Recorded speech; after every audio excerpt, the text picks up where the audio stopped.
Assalamualaikum. Sekarang kita akan lanjutkan ke pembahasan yang berikutnya terkait dengan korelasi, kemudian nanti kita akan lanjutkan ke regresi. Nah, di sini seorang petani dan pengusaha ingin melihat apakah klaim bahwa penjualan sawi organik sebagai best sellernya itu benar-benar akan meningkatkan pendapatan dari tokonya tersebut gitu ya, per harinya nih, penjualan per harinya. Jadi di sini petani tersebut melihat penjualan selama 20 hari membandingkannya antara penjualan sawi organik yang sudah terjual per harinya dengan pendapatan tiap harinya ini dalam ribu. Jadi kalau 1.500 ribu berarti 1.500.000 gitu maksudnya ya. Nah, kita mau mencari korelasinya terlebih dahulu. Untuk mencari korelasinya, kita lihat rumusnya ini ya. Nah, dibutuhkan ada perkalian X dengan Y, kemudian ada X kuadrat dan Y kuadrat. Itu yang dibutuhkan ya. Nah, sehingga kita melihat dulu X-nya itu yang mana? X-nya itu kalau ibu di sini memilihnya X-nya adalah penjualan sawi organiknya. Kemudian pendapatannya itu sebagai variabel Y.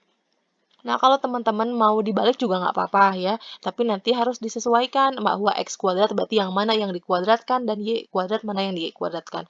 Atau misalnya nggak suka X sama Y, sukanya ya udah sawi sama pendapatan aja Bu, ininya inisialnya S sama P boleh ya. Tapi ingat bahwa nanti rumusnya juga harus disesuaikan, seperti itu ya. Nah, kemudian kita lihat dulu di sini ada X kali Y, maka kita kalikan antara masing-masing variabel X tiap harinya dengan masing-masing variabel Y tiap harinya. Jadi sama dengan, kalau ini berarti 56 dikalikan dengan 1.500 gitu ya. Kalau X kuadrat berarti sama dengan si X dipangkatkan 2 dan Y kuadrat sama dengan Y dipangkatkan 2 begitu ya. Nah, supaya lebih cepat kita akan tarik sorot dulu ketiganya, kemudian baru kita tarik. Nah, seperti itu. Kemudian, karena di sini ada sigma, maka kita membutuhkan jumlah ya, yakni sum dari masing-masing. Berarti kalau yang ini sum X gitu ya, jumlah dari X. Kalau yang ini berarti nanti jumlah dari Y, yang ini jumlah X kali Y, yang ini jumlah X kuadrat, yang ini jumlah Y kuadrat gitu ya. Oke, seperti itu. Kemudian kita langsung cari korelasinya, yakni R. Rumusnya itu kita lihat, mohon diperhatikan ya teman-teman, ini karena agak panjang begitu, jadi sama dengan, bentar saya pindahkan dulu sedikit. Nah, sama dengan di sini, lihat ada pembagian, berarti kita pakai kurung buka dulu ya. N-nya itu berarti 20 ya, banyaknya sampelnya 20 dikalikan pakai bintang sigma XY berarti jumlah XY yang ini gitu ya, dikurangi sigma X dikali sigma Y berarti sigma X yang ini jumlah X dikalikan dengan jumlah Y kurung tutup. Itu baru bagian yang atas.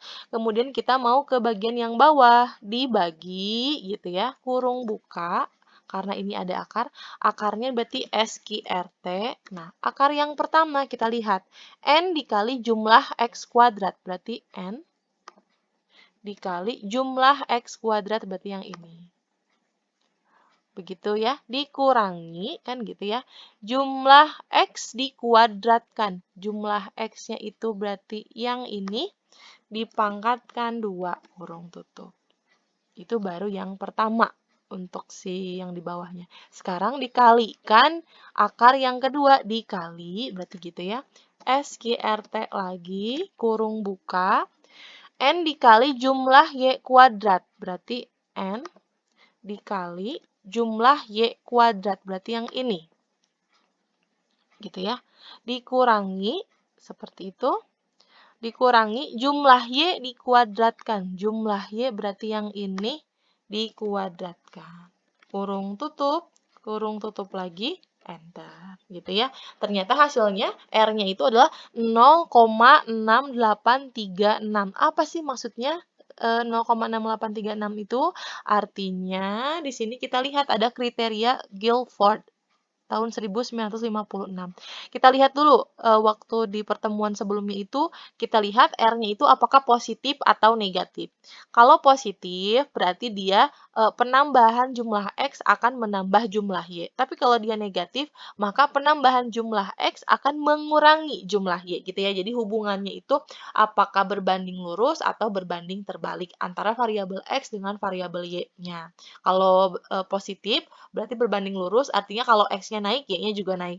Tapi kalau misalnya X-nya turun, Y-nya juga turun. Kecuali kalau dia hasilnya itu negatif gitu ya. Kalau negatif berarti yang satu naik, misalnya si X-nya naik, maka si Y-nya yang turun. Atau kebalikannya, X-nya yang turun, maka Y-nya yang naik. Sehingga nanti si penjual bisa melihat, kalau misalnya kalau negatif ya, kalau positif berarti harus menyediakan lebih banyak, atau misalnya bagaimana mengiklankan penjualan sawi organik ini untuk meningkatkan pendapatannya. Nah, kalau berbanding terbalik berarti kebalikannya, harus mengurangi penjualan sawi organik supaya pendapatannya itu meningkat. Seperti itu nanti kesimpulannya ya. Nah, karena dia positif, ya saya lihat karena nilai R positif, maka hubungan antara penjualan sawi organik itu X berbanding lurus dengan pendapatan. Gitu ya. Seperti itu. Ini Y. Yakni sebesar berapa? Sebesar 0,68. 0,68 atau sama dengan 68%. Ya, nah 0,68% ini kita lihat kriteria Guilford yang masuknya ke kriteria yang mana. Oh, ternyata sebentar. Ternyata di sini kriteria Guilford-nya 0,68 itu ada di antara cukup ya. Nah, 0,68%. Dan kekuatan gitu ya. Kekuatan hubungannya itu adalah cukup kuat. Begitu. Seperti itu ya. Itu untuk korelasi. Cukup mudah ya. Nah, berikutnya setelah dari korelasi ini, si petani pasti ingin melihat kira-kira berapa ya jumlah sawi yang harus ditambah kalau misalnya mau menambah pendapatan sebesar 1 juta gitu. Kalau misalnya saya mau menambah pendapatan saya sebesar 2 juta, berarti sawi organiknya harus dijualnya berapa gitu ya, harus ditambah berapa. Nah, disitulah kita tugasnya mencari persamaan regresinya. Nah, ini saya copy dulu. Gitu ya. Nah, ini pendapatannya dalam ribu. Nah, gitu ya. Berikutnya kita akan mencari persamaannya itu seperti apa. Nah, untuk persamaannya itu pasti Y, ya, Y-nya berarti si pendapatan itu sama dengan nilai A yang akan kita cari, gitu ya di sini ya, ditambah dengan B yang akan kita cari juga, dikalikan dengan penjualan sawi organiknya. Begitu, ya. Nah, sekarang kita lihat nih, untuk menaksir A dan B-nya, itu kita cukup pakai rumus ini. Kita lihat di rumusnya itu ada X dikali Y dan X kuadrat ya. Nah, ini mirip-mirip seperti yang tadi, maka akan saya tuliskan di sini X dikali Y, kemudian X pangkat 2 dan Y pangkat 2 gitu ya. Ini cukup mudah kan ya, sama dengan ini dikalikan Y. Kalau yang ini berarti sama dengan X pangkat 2. Kalau yang ini sebetulnya nggak dipakai tapi nggak apa-apa, kita hitung aja pangkat 2 gitu ya. Nah, kemudian ditarik ke bawah. Setelah itu kita tentukan jumlahnya. Nah, untuk menentukan jumlahnya pakai sum, gitu ya. Enter. Kemudian tinggal ditarik saja ke kanan. Oke, seperti itu. Sekarang tugas kita itu adalah menaksir parameter A dan parameter B ya. Kita lihat, yang pertama-tama itu harus kita cari adalah B-nya dulu, baru nanti A-nya. Gitu ya. Oke, sekarang kita lihat, oh di sini ada Y bar dan X bar ya. Oke, X bar. Kita lihat ya, tulis di sini aja. Rata-rata X dan rata-rata Y. Berarti ini average dari si X, gitu, sama dengan yang ini average dari Y.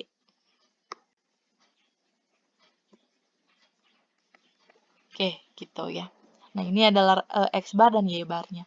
Nah, kemudian kita mau mencari ini B sama dengan kita ketik sama dengan gitu ya, kurung buka N berarti 20 dikalikan dengan sigma XY. Berarti sigma XY itu yang ini ya. Gitu. Seperti itu, kurung tutup atau misalnya dikurangi langsung aja sigma X berarti yang ini dikalikan dengan sigma Y.